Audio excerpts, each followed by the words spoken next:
Again, BMW gave us a lot of money if we put their car in the movie, so we did. We use a Tag Heuer big clock, and I put that little Tag logo there, and it saved me $75,000. You know, movie producers used to look to investors when they were trying to get a movie off the ground, but now they look to advertisers too. Pampers paid $50,000 to appear in Three Men and a Baby, Huggies $100,000 for Baby Boom, Cuervo Gold $150,000 for Tequila Sunrise, Exxon $300,000 for Days of Thunder, and Lark Cigarettes $350,000 for License to Kill. You know, this can get very competitive. Forbes and Fortune were duking it out with each other over which of the magazines was going to appear in Wall Street. Well, it's in the Bible. Since it is now so expensive to promote a movie, tremendously costly, the producers are often looking for ways to get some money back and some promotions as well. This can be a matter of putting a product in the background of a scene. It can be a matter of actually writing dialogue into a script. What is it with single men and V8 juice? You do not realize that Taco Bell was the only restaurant to survive the franchise wars. All I want is a Pepsi. Or it can involve what I like to call the plug deluxe, which is a shot of the star actually using and enjoying the product, which is, I suppose, worth its weight in gold to the advertiser. Product placement, to put it very simply, is a practice that turns movies into outright commercials. It's Miller time! There's the moment in Good Will Hunting where we see Matt Damon and Ben Affleck carrying their Dunkin' Donuts tumblers to the car, which is fine. Dunkin' Donuts is a Boston institution, but the fact that they hold the tumblers so that those logos are faced directly into the camera, that makes it a plug and therefore not realistic.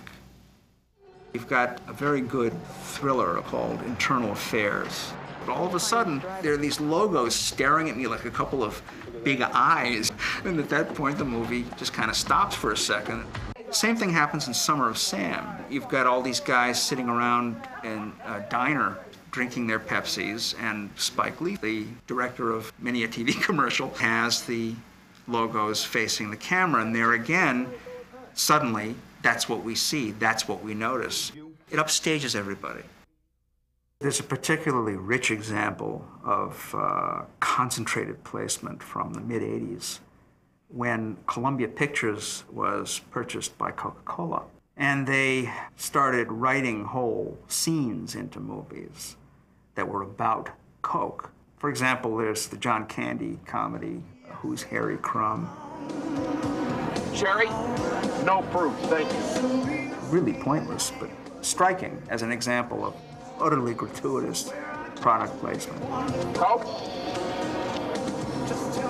No, thank you. Mix them together, get a cherry Coke. We see the Cola Wars coming to the movies in a film called Missing, which is produced by Columbia, which was owned by Coca-Cola.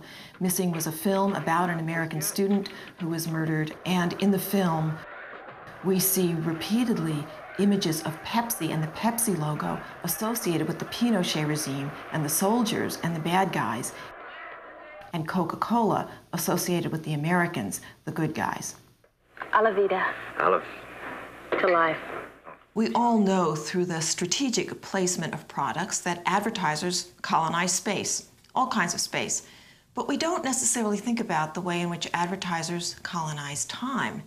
And by time, I mean history, our notions of the past, our notions of the future, so that we see a product in a film that's allegedly about the 1950s, and it gives that product an inevitability, as if it was always there. I guess I'll have a salad and an Evian water. Or we see the same product in the future, in a futuristic movie, as if it's always going to be there.